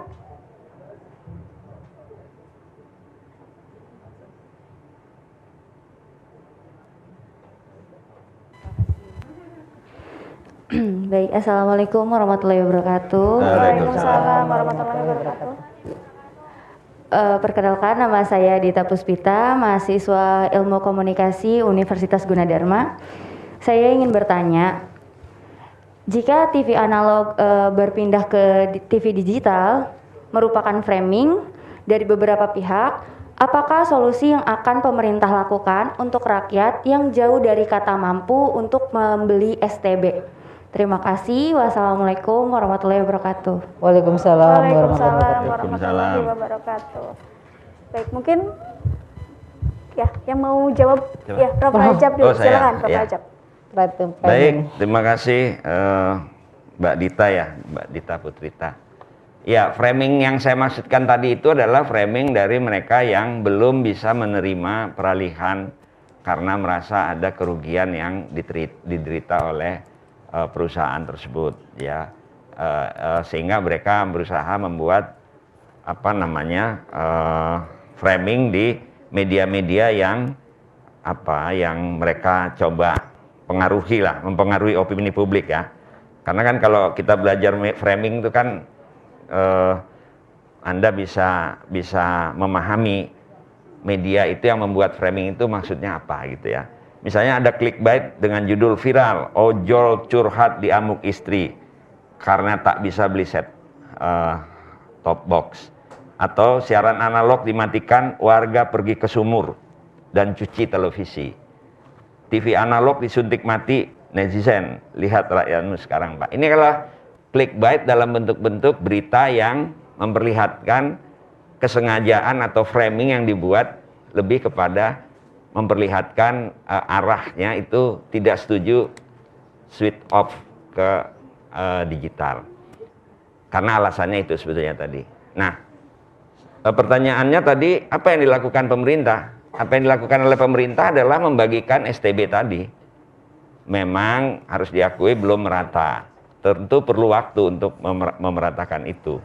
Nah, langkah ini tidak bisa ditunda-tunda lagi untuk beralih ke digital, karena tadi kepentingan publik itu lebih penting daripada kepentingan kelompok-kelompok tertentu yang merasa dirugikan. Jadi tindakan pemerintah kalau menurut saya itu sudah pas, sudah benar, karena sebetulnya ini juga perintah undang-undang, bukan perintah tertentu, tidak. Analog switch off ini adalah perintah undang-undang Cipta Kerja yang mengamanatkan 2 tahun setelah diundangkan harus dikerjakan atau dilaksanakan. Salah satu dari poin dari itu adalah termasuk tadi bagaimana kita harus beralih ke switch off dari analog ke digital ya. Nah, itu pasal 60 ayat 2 Undang-Undang Nomor 11 tahun 2020 tentang Cipta Kerja itu dengan jelas mengisyaratkan perintah TV analog harus bermigrasi ke digital maksimum 2 tahun sejak diundangkan. Undang-undang itu sudah diundangkan tahun 2020, artinya 2 November 2022 kemarin memang sudah harus dimigrasikan. Dan itu tadi sudah kita pahami latar belakangnya. Mungkin begitu. Ya, baik, terima kasih Prof. Rajab atas jawabannya. Mungkin Prof. Tuti mau menambahkan? Jadi gini, kalau kita dari perspektif komunikasi ya, kalau terkait dengan sesuatu yang baru, itu biasanya suka ada perang wacana. Kenapa tadi Prof. Rajab menyebutnya sebagai framing. Jadi sebetulnya gini, framing itu kan kalau kita bilang kan bingkai ya. Jadi kalau kita ingin menyampaikan sesuatu itu perspektif atau posisi pesan kita tuh mau kemana gitu, apakah positif ataukah negatif ataukah netral. Jadi kita lihat dari perspektifnya industri, ternyata masih ada yang mencoba untuk bermain di situ supaya wacananya seolah-olah gitu ya, bahwa masyarakatnya itu belum semuanya menikmati, belum semuanya bisa menerima dari layanan digital ini, misalnya seperti itu. Terus kemudian juga dari perspektifnya masyarakat seperti apa. Jadi itu sebetulnya hal yang kalau dari kita komunikasi itu sering terjadi ya, untuk berbagai isu, bukan cuma tentang ASO ini ya. Sama seperti kalau misalnya mau naik BBM itu kan pasti ya, kalau mau naik bahan bakar, pasti ramai tuh ya. Kalian juga ikut demo lah misalnya, karena kan nanti terkena dampak dari kenaikan BBM ini. Nah, jadi seperti itu. Jadi kita lihatnya di sini memang prosesnya masih berjalan, tuh ya. Tapi justru kita melihatnya ini sebagai satu hal yang positif ya, bahwa kemudian nanti industri atau lembaga penyiaran itu harus bisa memfasilitasi kepentingan publik, itu harus juga menjadi perhatian. Jadi kita di sini dalam perspektifnya komunikasi, kita mencoba untuk melihat bagaimana pembentukan opini publik itu terkait dengan isu ASO ini. Ini seperti itu jawabannya. Terima kasih. Baik, terima kasih Prof. Tuti dan juga Prof. Rajab sudah menjawab pertanyaan tadi tentang framing begitu ya. Kalau kita insan-insan komunikasi rasanya sudah tidak asing lagi ya Bu ya, tentang framing itu sendiri gitu ya. Tadi bukan hanya ASO tapi berbagai pemberitaan mungkin ya begitu. Baik, mungkin saya berikan kesempatan lagi untuk yang mau bertanya. Baik, Mas yang di depan sini. Silakan.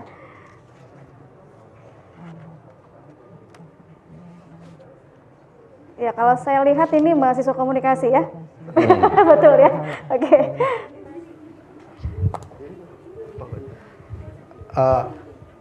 Assalamualaikum warahmatullahi wabarakatuh. Waalaikumsalam warahmatullahi wabarakatuh. Perkenalkan, nama saya Marion Sanyari Putra, mahasiswa Ilmu Komunikasi dari Universitas Gunadarma. Saya mau nanya, selain tadi kan yang disebutin tuh dari analog switch off ini tuh manfaatnya kan dari segi kualitas gambar atau tayangan, atau bisa memperluas broadband, bahkan bisa tadi notifikasi bencana yang tadi Prof. Rajab jelasin. Ada manfaat lain nggak sih Prof kira-kira? Atau soalnya kan sekarang masih pro kontra gitu, masih ada yang nggak setuju atau yang nggak ngerti STB atau nggak bisa beli STB bahkan. Nah, selain itu ada nggak sih urgensi lain dari hal tersebut dari analog switch off ini? Terima kasih Prof. Ya, baik, terima kasih Mario. Manfaat dan urgensi lain dari ASO ini. Silakan Prof. Rajab mungkin. Terima kasih Mas Mario. Ya, manfaat lain tadi sudah diuraikan. Selain kita mendapatkan manfaat dengan menyaksikan televisi yang begitu baik, kualitas gambarnya, kualitas suaranya, dan manfaat lainnya adalah tadi dia bisa digunakan diversity konten ya, keberagaman konten, dan juga digunakan tadi yang paling penting sebetulnya adalah bagaimana penggunaan frekuensi itu menjadi sangat efisien. Bisa digunakan oleh banyak kalangan, bisa juga digunakan untuk berbagai fungsi, sehingga kita publik mendapat kebermanfaatan yang lebih banyak dibanding kalau sekedar analog. Nah, termasuk nanti adik-adik sekalian nanti bisa menjadi konten kreator yang saya sebut tadi. Itu manfaat lain, karena konten-konten itu kan sangat diperlukan. Ya, content is the king katanya si Bill Gates. Itu Anda berkesempatan untuk bermain di konten, untuk mendapatkan konten, untuk membuat konten. Tentu konten-konten yang positif, jangan yang negatif, jangan yang prank. Karena ada undang-undang ITE nanti yang Anda akan hadapi kalau membuat konten-konten yang bernuansa sara, hoax, ujaran kebencian ya. Tapi sepanjang konten-konten itu yang positif, konten kreator mendapatkan keuntungan yang luar biasa, dan itu hanya dimungkinkan kalau digital.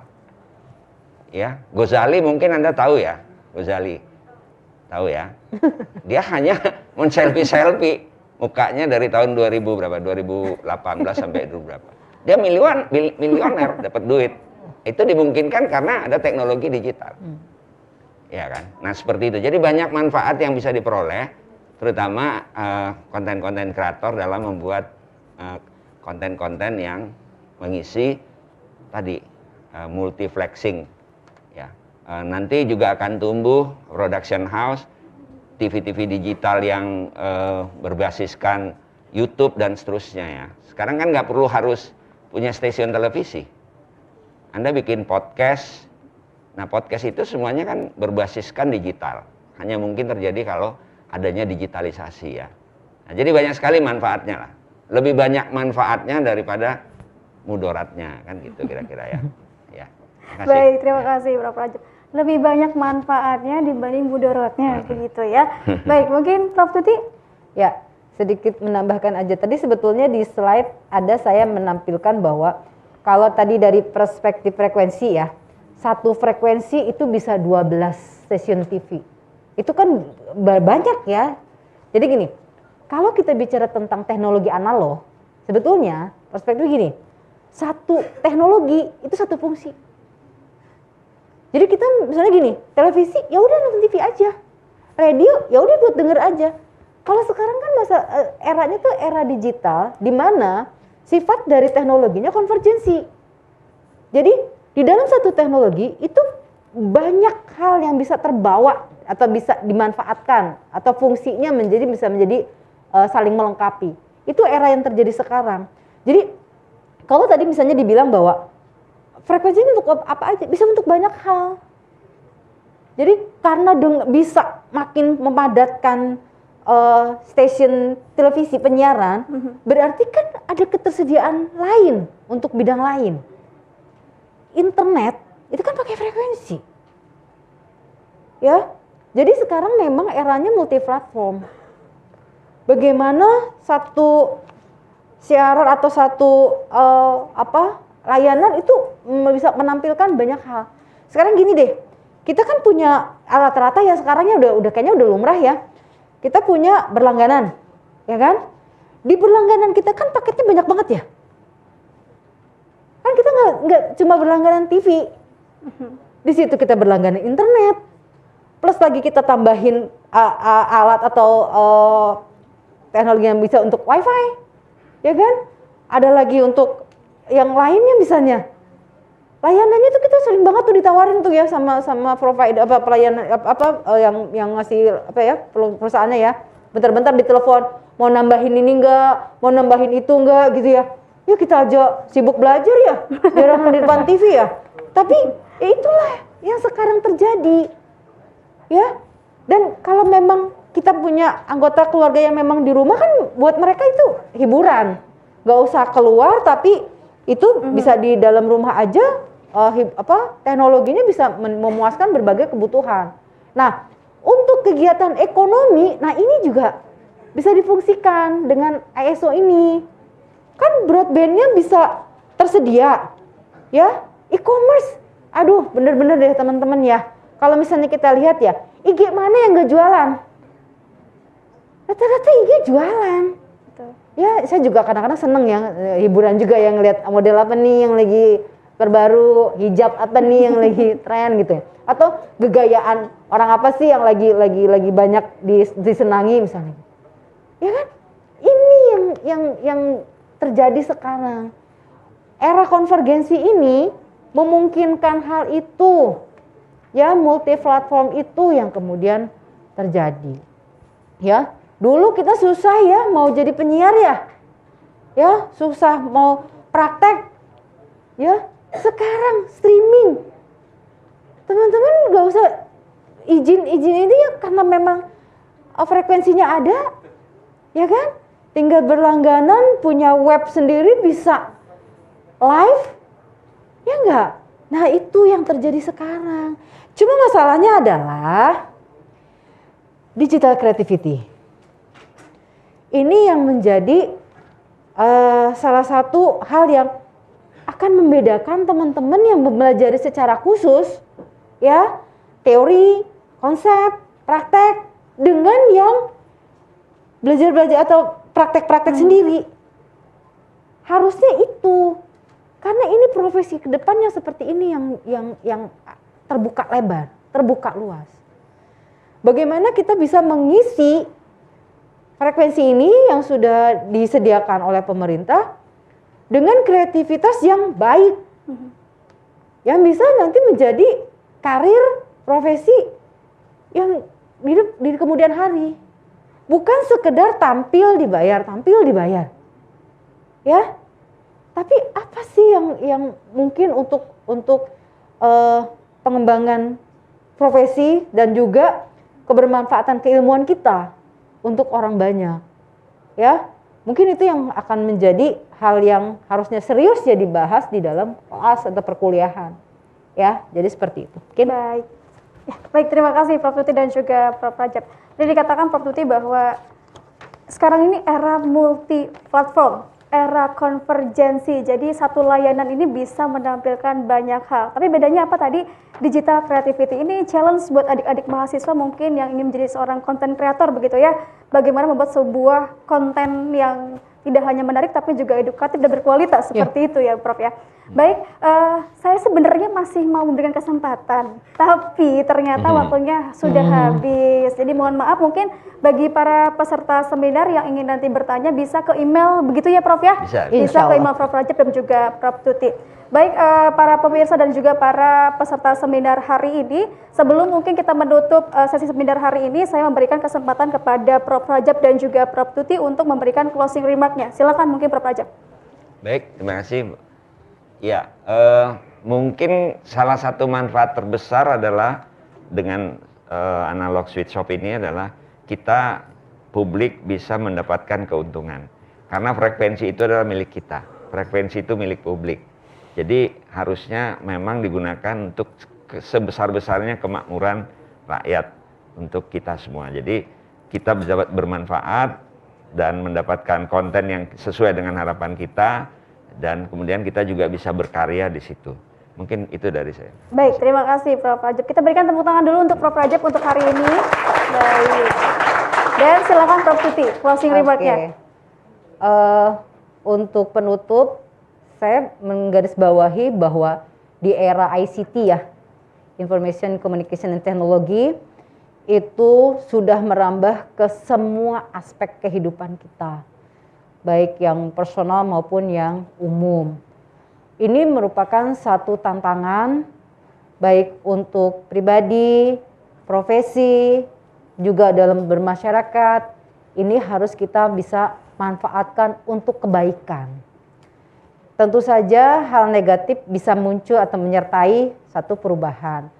Tapi insya Allah kalau misalnya kita memang secara serius berorientasi pada pengembangan masyarakat dan juga negara, itu akan membawakan dampak yang positif. Tentu saja yang namanya teknologi tidak bisa kita hindari. Dari kita akademisi, ini merupakan tantangan kita untuk bisa kita menyesuaikan ya, baik bahan ajar, kurikulum, teknik dalam perkuliahan, praktek ya, sehingga mahasiswa itu atau kita semua mempunyai bekal yang cukup untuk menghadapi era ICT ini ya. Tidak perlu ditakuti karena memang sudah terjadi. Justru yang harus kita siapkan adalah potensi yang kita miliki untuk bisa kita mengisi era ini. Mungkin itu saja yang bisa saya sampaikan pada kesempatan ini. Baik, terima kasih Prof. Tuti. Kita berikan tepuk tangan untuk Prof. Tuti. Dan artinya kita harus mengakhiri. Terima kasih Prof. Tuti dan juga Prof. Rajab sudah memberikan insight kepada kita semua, kepada para pemirsa terkait dengan tema seminar kita pada hari ini, akurasi dan objektivitas media dalam akses informasi komunikasi terkait transisi analog switch off. Semoga kita bisa diberikan kesempatan kembali di lain waktu, di lain event begitu ya Prof. Dan selamat bergabung menjadi bagian dari Universitas Gunadarma. Baik pemirsa UGTV, digitalisasi akan semakin mempermudah masyarakat mengakses informasi Dan artinya kita harus sama-sama menjaga agar masyarakat dapat memperoleh informasi yang akurat, berkualitas, dan juga edukatif.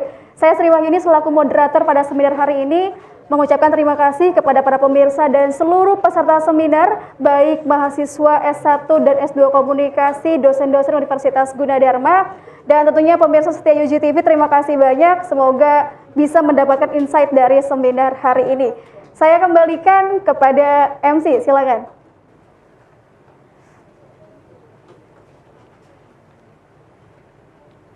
Baik, terima kasih kepada Ibu Sri Wahyuni yang sudah memandu jalannya seminar pada hari ini. Selanjutnya kami persilahkan kepada kedua narasumber, Ibu Profesor Dr. Tuti Widyastuti, Esos MSI, dan Bapak Profesor Dr. Raza Pritonga MSI, beserta Ibu Sri Wahyuni, SIKOM MIKOM untuk bisa bergabung di depan. Kami undang dengan hormat Bapak Dr. Edi Prihantoro untuk menyerahkan cindera mata kepada dua narasumber dan moderator. Kami persilahkan.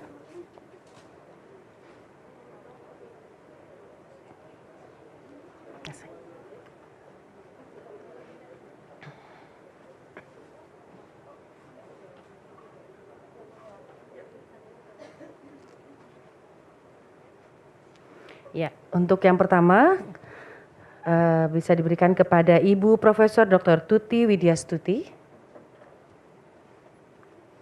Silakan.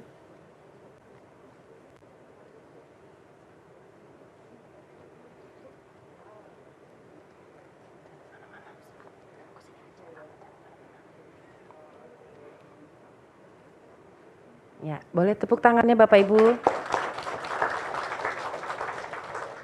Ya, dan selanjutnya kepada Bapak Profesor Dr. Raza Pritonga.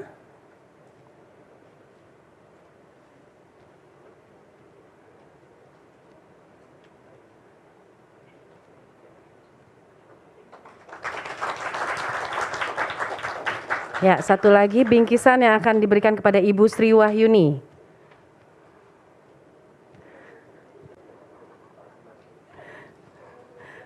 Ya, tepuk tangan Bapak Ibu. Baik, terima kasih kepada Bapak Profesor Dr. Raza Pritonga dan Ibu Profesor Dr. Tuti dan juga Ibu Sri Wahyuni dan juga Bapak Dr. Edi Prihantoro. Boleh diabadikan sejenak?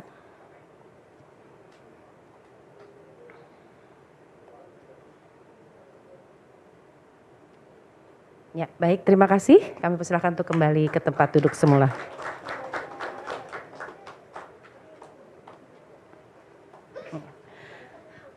Hadirin pemirsa UGTV, para peserta dan tamu undangan yang berbahagia, demikianlah tadi rangkaian demi rangkaian sudah dilalui dan telah dilaksanakan. Kami ucapkan terima kasih kepada kedua narasumber yang telah memberikan ilmunya yang luar biasa, kepada moderator yang telah memandu acara hingga berjalan lancar, kepada seluruh peserta dan pemirsa UGTV yang telah meluangkan waktunya untuk mengikuti acara seminar mulai dari awal hingga akhir. Saya mewakili seluruh panitia dan kru yang bertugas pamit undur diri. Mohon maaf apabila ada hal yang kurang berkenan dan semoga akan menjadi lebih baik lagi ke depannya. Terima kasih. Wabillahi taufik wal hidayah. Wassalamualaikum warahmatullahi wabarakatuh.